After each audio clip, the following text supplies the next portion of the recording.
Hello, everybody. This is The Hedgehog Leaves Home by Ulf Stark.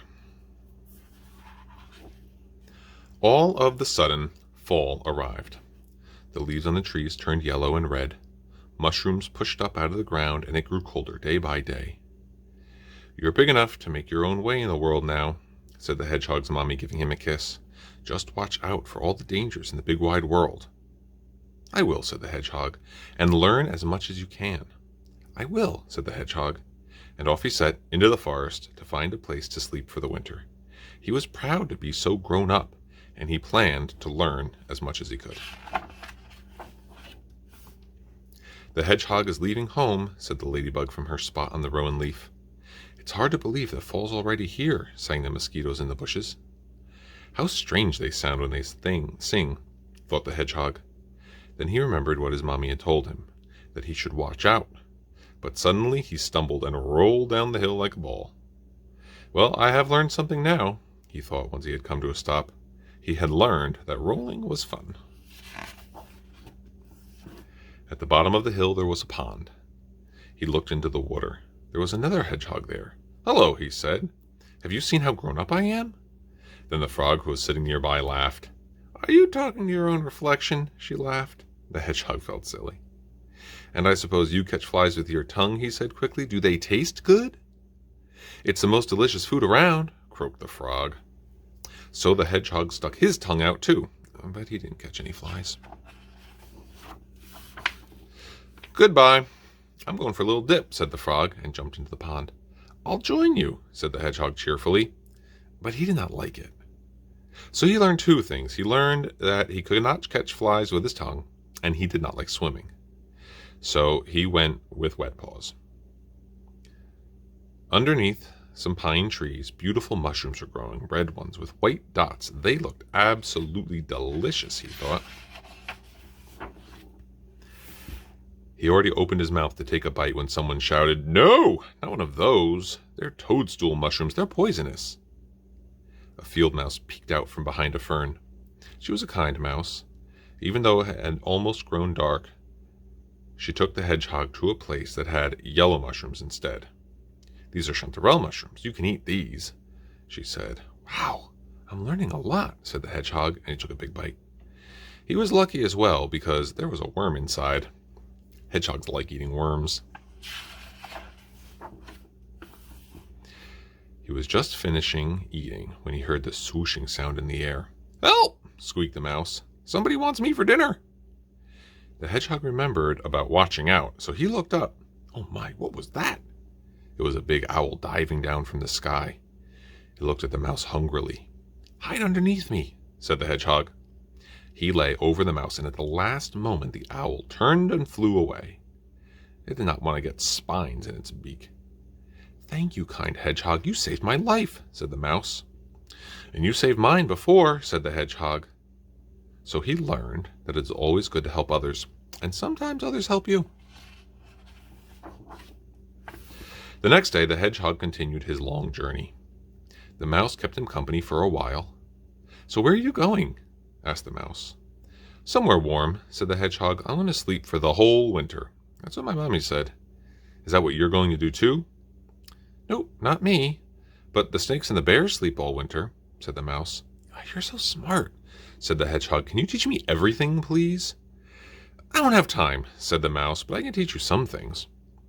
So she taught the hedgehog what jackrabbit poop looks like. "It might not be very useful information," she said, "but it's always fun to know." After a while, they saw a moose grazing on a shrub. "Hello, Moose," called the mouse. "This is Hedgehog. He hardly knows anything. I'm showing him around the forest."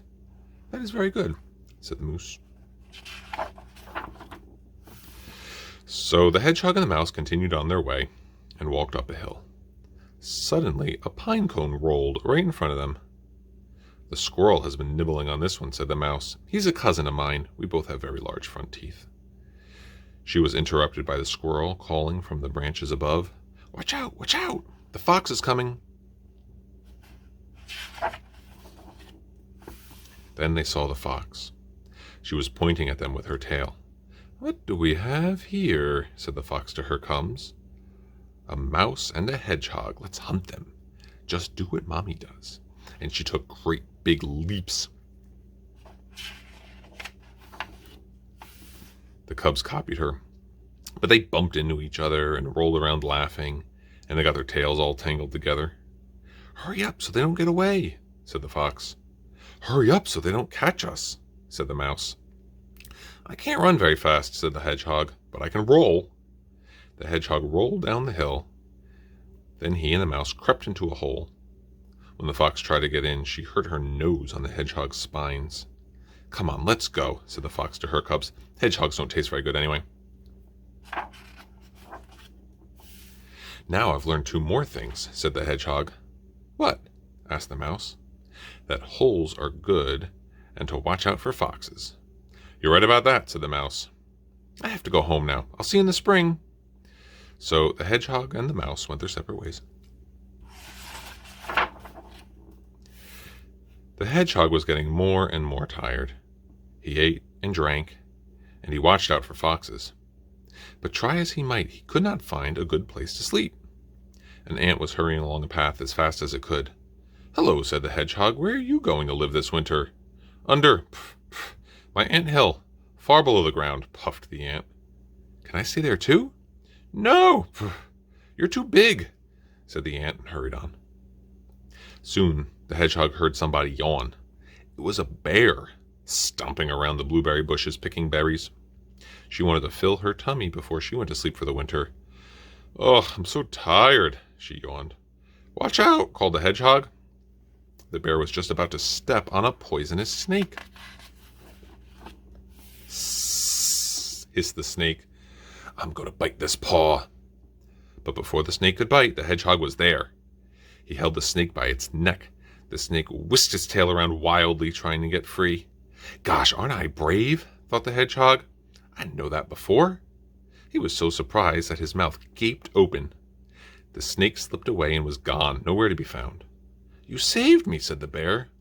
What can I do for you? I don't know, said the hedgehog. I'm looking for somewhere to sleep that I can keep warm during the winter.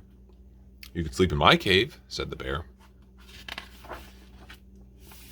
The bear made a huge pile of leaves and twigs in her cave. There you go, my prickly friend, she said. Thank you, bear, said the hedgehog, and crawled in. It was nice and warm and cozy in there. The hedgehog felt very happy. He had a nice place to sleep and a nice friend to talk to. He talked about the frog and the owl and the fox. He talked about the mosquitoes and the ant and all the things that he would do in the spring. But the bear was already asleep. And soon the hedgehog would be too. But first he thought, it is easier to be out on your own when there are others to help you. And then he fell asleep. The end.